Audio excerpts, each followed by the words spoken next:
नमस्कार दोस्तों, आप सभी का अखंड भारत के इस फेसबुक पृष्ठ और यूट्यूब चैनल पर हार्दिक स्वागत है।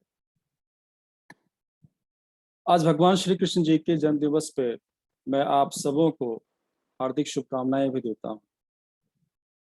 जन्माष्टमी की ढेर सारी शुभकामनाएं। दोस्तों, आज से अखंड भारत के इस फेसबुक पृष्ठ और यूट्यूब चैनल पर मैं भारत और अमेरिका पे एक तुलनात्मक श्रृंखला शुरू करने जा रहा हूं। इस श्रृंखला की शुरुआत करने से पहले या इस श्रृंखला की जानकारी देने से पहले मैं अपना पूर्ण परिचय देना उचित समझता हूं, ताकि जो भी लोग मुझे सुन रहे हैं या देख पा रहे हैं, मुझे आने वाली कड़ी में दोबारा अपना परिचय देने की आवश्यकता ना पड़े और आप लोग भी आकलन कर सकें कि मैं कौन हूं और क्या इन बातों पे चर्चा करने योग्य हूं भी या नहीं। मैं इस माध्यम से आप सभी से अपनी बातें साझा करूंगा। मेरी बातों को आप कैसे समझते हैं, कैसे लेते हैं, वो आपके ऊपर निर्भर करेगा। मैं यहाँ अपना संक्षिप्त परिचय साझा कर रहा हूँ। आने वाले समय में शायद कुछ और पहलू भी साझा करूंगा। मेरा नाम सुशांत सिंह है और मैं बिहार राज्य के बेगूसराय जिले का मूल निवासी हूँ।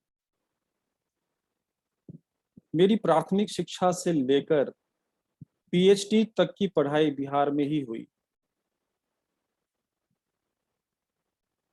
पटना में जब मैं स्नातकोत्तर की शिक्षा ग्रहण कर रहा था, उसी दौरान मैंने छज्जू बाग में एक चाय बेचने वाले के बच्चों को ट्यूशन पढ़ाना शुरू किया। फिर तत्कालीन पथ निर्माण राज्य मंत्री जी के बच्चों को भी पढ़ाया। जब स्नातकोत्तर की परीक्षा समाप्त हो गई थी, तो मैं पटना के ही ब्लू बिल्स अकादमी विद्यालय में विज्ञान के शिक्षक के रूप में कार्य करने लगा। जब स्नातकोत्तर का परिणाम आया, स्नातकोत्तर परीक्षा का परिणाम आया, तो फिर मैं पटना के अनुग्रह नारायण महाविद्यालय के पर्यावरण और जल प्रबंधन विभाग में एडजंक्ट प्रोफेसर के रूप में कार्य करने लगा और लगभग वहाँ 7 वर्षों तक शिक्षण और शोध कार्यों में अपना सहयोग दिया। इसी दौरान यूनिसेफ में विद्यालय स्वच्छता कार्यक्रम का जिला और राज्य स्तर पर नेतृत्व भी किया। उसके पश्चात जवाहरलाल नेहरू मेमोरियल फंड से स्कॉलरशिप प्राप्त कर मगध विश्वविद्यालय से अपनी पीएचडी की पढ़ाई पूरी की और पीएचडी की डिग्री प्राप्त की। समय बीता दोस्तों,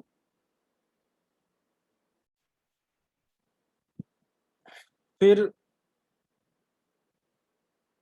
मैंने अमेरिका में शिक्षा प्राप्त करने के लिए प्रयास किया और वहाँ मुझे अमेरिका के न्यू जर्सी राज्य में स्थित मॉन्टक्लेयर स्टेट यूनिवर्सिटी से 100% स्कॉलरशिप प्राप्त हुई, जहां से मैंने अपनी दूसरी पीएचडी की शिक्षा पूरी की और डिग्री प्राप्त किया। उसके पश्चात मैं अमेरिका के ही एक बड़े इंफॉर्मेशन टेक्नोलॉजी कंपनी में डेटा साइंटिस्ट के रूप में कार्य करने लगा और वर्तमान में मैं उसी कंपनी में डायरेक्टर ऑफ टेक्नोलॉजी के पद पर कार्य कर रहा हूँ और लाइफ साइंसेस और हेल्थ केयर विभाग से जुड़े सभी आर्टिफिशियल इंटेलिजेंस आधारित सॉल्यूशंस का मैं नेतृत्व करता हूँ। इस कार्य के अतिरिक्त मैं एक गैर सरकारी संगठन, एक रिसर्च फाउंडेशन से भी जुड़ा हुआ हूँ।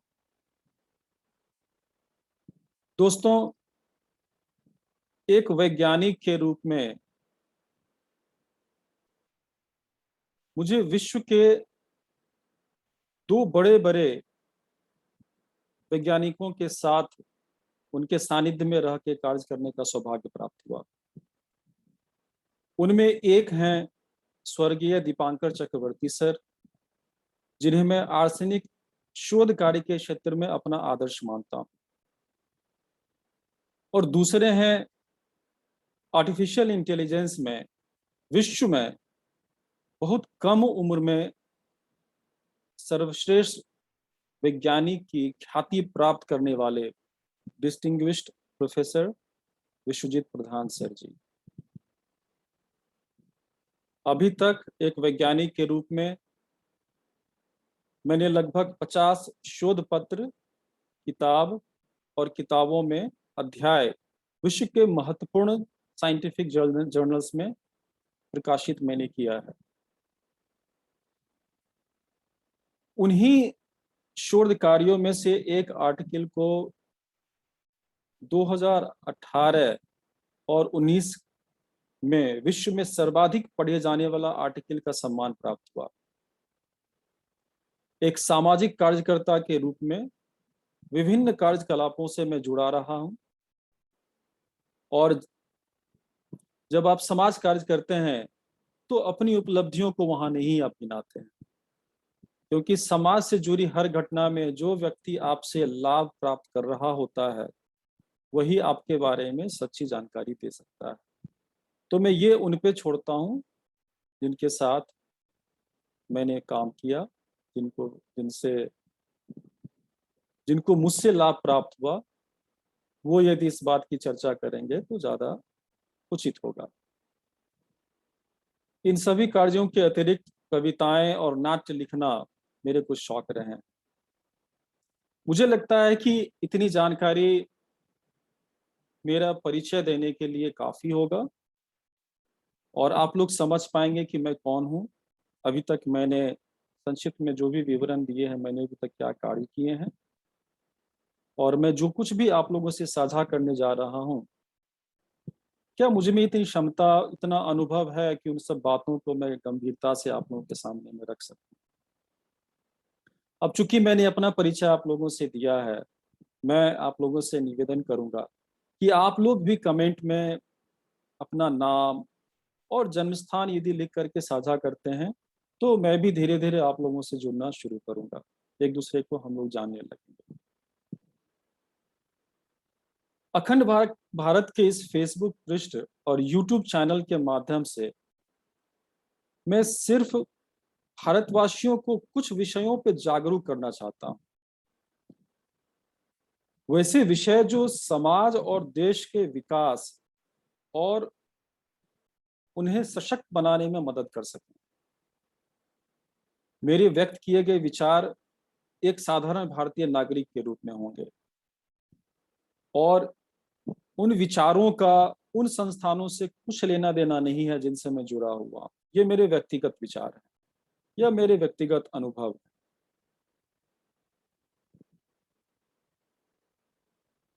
मेरे लिए पहले मेरा देश है, भारत वर्ष, फिर मेरा धर्म है, और मेरा कर्म है अपने देश और धर्म को स्वच्छ, सुंदर और सशक्त बनाना और उनकी रक्षा करना।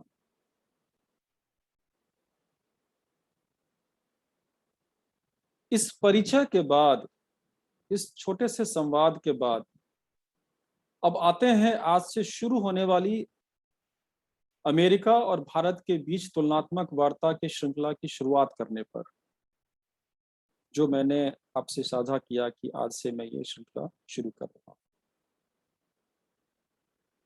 दोस्तों, थोड़ा गौर से और धैर्यपूर्वक सुनेंगे, देखेंगे, समझने की कोशिश करेंगे मेरी बातों को, क्योंकि अनुभवों को कुछ मिनटों के वीडियो में या वार्तालाप में या लेख में उसको अच्छी तरह से समेटा नहीं जा सकता।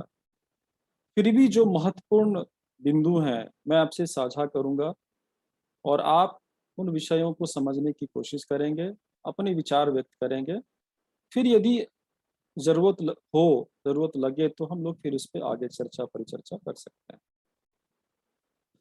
दोस्तों, बचपन से कई बार सुना है राजनीतिक दलों, राजतंत्र, समाज और समाज में रहने वाले लोगों से कि जब कुछ अच्छा करने की बात होती है तो हम कहते हैं अमेरिका की तरह करेंगे या अमेरिका की तरह बना देंगे।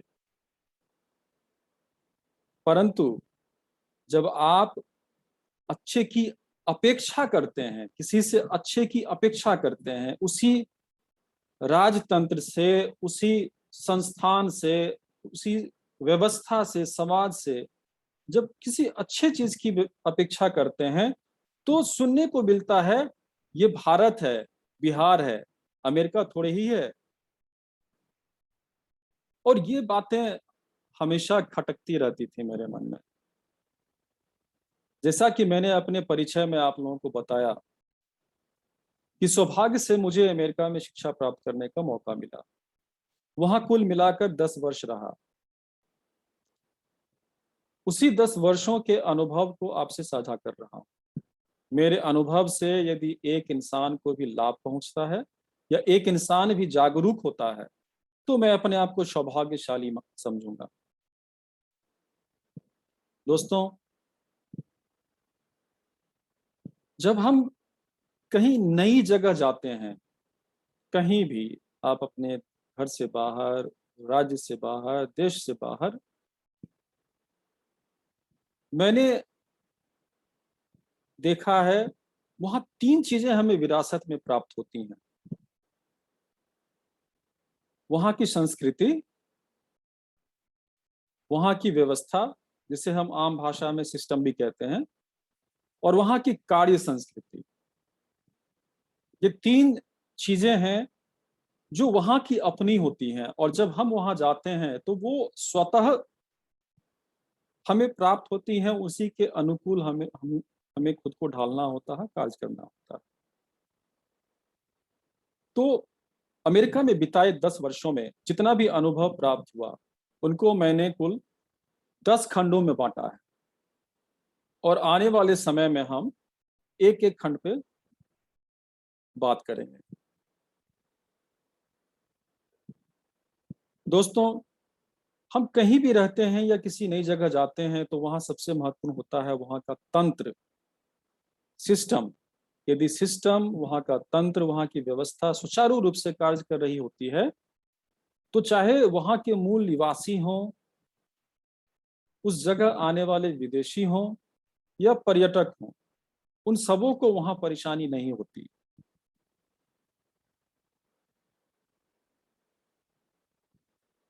इसीलिए हम लोग सर्वप्रथम भारत और अमेरिका में सिस्टम कैसे कार्य करता है, व्यवस्था कैसे करता है, इसी व्यवस्था है, उस पे बात करेंगे। हाँ, यहाँ मैं एक बात स्पष्ट कर दूं कि जब मैं भारत की बात करता हूं तो उसमें अधिकांश उदाहरण बिहार से लिए गए हैं, क्योंकि मेरा अधिकांश समय बिहार में बीता है। बिहार के अतिरिक्त भी मैं भारत के अन्य राज्यों में गया हूँ, लोगों से मिला हूँ, लोगों से मैंने बात की है। परंतु मैं ये नहीं कह सकता कि मैं भारत के हर उन पहलुओं पे जो मैं चर्चा करने जा रहा हूँ वो हर एक पहलू को हर जगह जा करके मैंने देखा। परंतु जितना देखा है मुझे लगता है उतना पर्याप्त है अपनी बात को आप तक गंभीरता से रखने के लिए। तो हमारा पहला जो चर्चा का विषय होगा वो होगा अमेरिका और भारत में सिस्टम कैसे कार्य करता है। अब आते हैं कि जब नए स्थान पे हम जाते हैं तो वहाँ के समाज में घुल मिलकर और सौहार्द के साथ रहने के लिए वहाँ की संस्कृति की समझ बहुत आवश्यक होती है। वो आपके सर्वाइवल के लिए बहुत ही इम्पोर्टेंट होता है, महत्वपूर्ण होता है। तो हम दूसरी चर्चा करेंगे अमेरिका और भारत की संस्कृति पर, एक तुलनात्मक, कि वहाँ की संस्कृति कैसी है, भारत की संस्कृति कैसी है, और जब भारतीय वहाँ जाते हैं तो वो किस तरह से वहाँ पर अपनी प्रतिक्रिया व्यक्त करते हैं। उसके बाद क्रमशः शिक्षा, स्वास्थ्य, सामाजिक और आर्थिक स्थिति, अपराध किस तरह का है वहाँ, यहाँ कैसा है, आरक्षण की व्यवस्था जिस पे भारत में वर्षों से चर्चा होती रही है, अभी भी होती है, वहाँ किस रूप में है, और हमारे देश, हमारे राज्य में किस रूप में है, कानून व्यवस्था वहाँ कैसी है, हमारे यहाँ कैसी है, न्याय प्रणाली, न्याय व्यवस्था वहाँ कैसी है, हमारे यहाँ कैसी है। जब एक प्रवासी नागरिक उस देश में जाते हैं और जब हमारे देश में आते हैं, तो दोनों में क्या अंतर है। और एक बहुत ही महत्वपूर्ण बात, राष्ट्र प्रेम, वहाँ के लोगों में अपने राष्ट्र के प्रति कैसी भावना होती है और भारत में राष्ट्र के प्रति कैसी भावना होती है, राष्ट्र के प्रति कैसा प्रेम होता है, उस पर भी हम चर्चा करेंगे। तो मित्रों, बहुत जल्दी मैं एक एक विषय पे अपने अनुभव आपसे साझा करूंगा, जिसकी जानकारी मैं आपको समय समय पर पहले से दे दिया करूंगा, ताकि हम लोग एक दूसरे से बात कर सकें।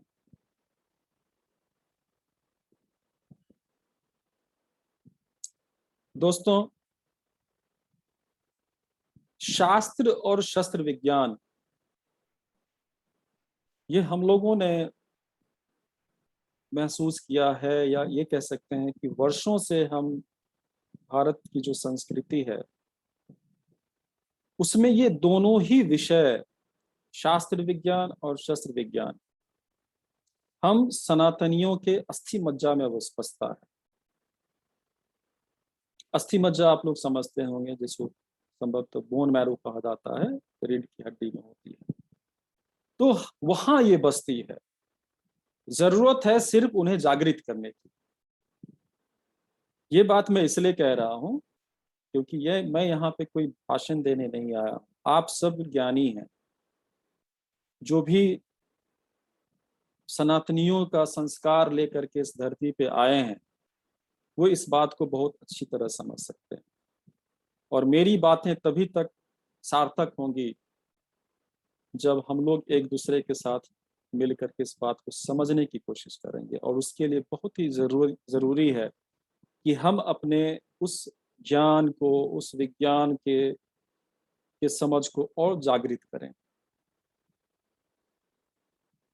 तो क्यों ना हम लोग मिल करके इस शास्त्र विज्ञान को जागृत करें। और तब तक थोड़ा शोध मैं करता हूं, थोड़ा आप कीजिए, और अपने अनुभव, सुझाव और प्रश्नों को संग्रहित और व्यवस्थित करके रखिए, ताकि जब मैं कोई बात बोलूं तो आप उस पर प्रश्न पूछ सकें, आप अपने अनुभव को साझा कर सकें, या आपको ऐसा मौका मिला है बाहर जाने का, तो आप अपने अनुभव को वहां पे साझा कर सकें और उसको व्यवस्थित कर सकें, ताकि कम समय में हम लोग अपनी बातों को अच्छी तरह से, प्रभावशाली ढंग से रख सकें। और जब तक आप और हम मिलते हैं, तब तक यदि समय और अवसर मिले तो कुछ बातें मैं आपसे साझा करने जा रहा हूं, उस पर मंथन जरूर कीजिएगा। मैं 3 स्थिति कह लें या परिस्थिति आपको मैं बताता हूं उदाहरण के रूप में। पहला, एक गरीब आदमी ने अपने परिवार के सदस्यों के स्वास्थ्य की रक्षा हेतु 1,000 रुपए की चोरी की। ये पहला उदाहरण है, या पहली स्थिति है आपके सामने, परिस्थिति है। दूसरा, एक उच्च पद पे आसीन व्यक्ति ने अपने संस्था के खाते से अपने लिए 2 लाख रुपए का सामान खरीदा। ये दूसरी परिस्थिति है आपके सामने, जो आपके सामने घटी है। और जो तीसरी परिस्थिति आपके सामने घटित हुई है, वो ये है कि एक मंत्री ने करोड़ों रुपए का घोटाला किया। अब आप एक जागरूक नागरिक हैं, इन तीनों घटना की जानकारी आपको होती है। आप इसकी शिकायत दर्ज करने के लिए संबंधित थाने में जाते हैं। अब आपको 2 प्रश्नों के उत्तर ढूंढने हैं। पहला, जब आप थाने में जाकर के तीनों परिस्थितियों की, घटनाओं की जांच के लिए आप आवेदन वहां देते हैं, थाना में जाकर के बात करते हैं या एफआईआर दर्ज करने की कोशिश करते हैं, तो आपको उस थाने से क्या जवाब मिलता है या मिलेगा, या यदि आपने ऐसा कभी किया है तो आपको क्या जवाब मिला है। एक ये बात है। जो दूसरा प्रश्न आपको उसका उत्तर ढूंढना है कि यदि आपकी शिकायत दर्ज हो भी जाती है तो इनमें से किन किन को सजा मिलेगी, उस गरीब इंसान को, उस उच्च पद पे आसीन व्यक्ति को, या फिर उस मंत्री को जिसने करोड़ों रुपए का घोटाला किया। इसका उत्तर आप ढूंढ करके रखेंगे। दो दो तीन ही परिस्थिति हो सकती है, या तो आपने ऐसा किया होगा, आपको आपको अनुभव प्राप्त होगा कि आपको क्या किस तरह का उत्तर मिला, या आप जिस व्यवस्था में रह रहे हैं उस व्यवस्था में आप अपने अनुभव से ये आंकें कि आप यदि जाते हैं जाएंगे तो आपको कैसा उत्तर मिलेगा।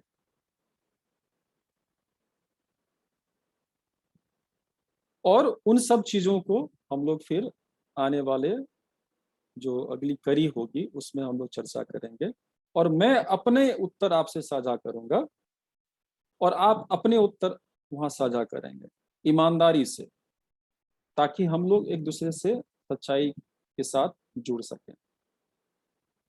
अब ये वीडियो सिर्फ और सिर्फ आप लोगों से एक परिचय के लिए था, और ये बताने के लिए कि अभी हम लोग लगातार 10 कड़ी हम लोग जुड़े रहेंगे इस बिंदु पर कि जब हम अमेरिका और भारत की तुलना करेंगे उन 10 बिंदुओं को ध्यान में रख करके, जिसकी चर्चा हम लोगों ने पहले की है। अब मेरे परिचय में मैंने आपको बताया कि मुझे शौक है कविता लिखने का, तो मैं अपनी बात को स्वरचित कविता से समाप्त करना चाहूंगा, और मुझे बेसब्री से इंतजार रहेगा कि मैं आने वाले कड़ी में आप लोगों से मिलूं, जिसकी जानकारी मैं बहुत जल्दी आप लोगों से साझा करूंगा।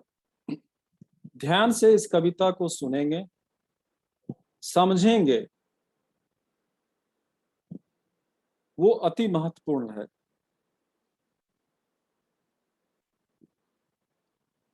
अपराधी पिंजरे से निकल दहाड़ रहा, अपराधी पिंजरे से निकल दहाड़ रहा, राजा कुर्सी से चिपका राज भोग रहा। अपराधी पिंजरे से निकल दहाड़ रहा, राजा कुर्सी से चिपका राज भोग रहा। जिनसे राष्ट्र रक्षा की उम्मीदें थीं वो दुम दबा के आंखें नीचे सो रहा। जिनसे राष्ट्र रक्षा की उम्मीदें थीं वो दुम दबा के आंखें नीचे सो रहा। ऐ बिहार उठ चल, ऐ बिहार चल उठ कर रीढ़ अपनी सीधी। ऐ बिहार चल उठ कर रीढ़ अपनी सीधी। ये गद्दारों से पटी धरती है तो है ये महावीरों की भी। ऐ बिहार चल उठ कर रीढ़ अपनी सीधी। ये गद्दारों से पटी धरती है तो है ये महावीरों की भी। आ कर्म कर, आ कर्म कर, आ साथ मिलकर कर्म कर। धन्यवाद दोस्तों। जय भारत, अखंड भारत।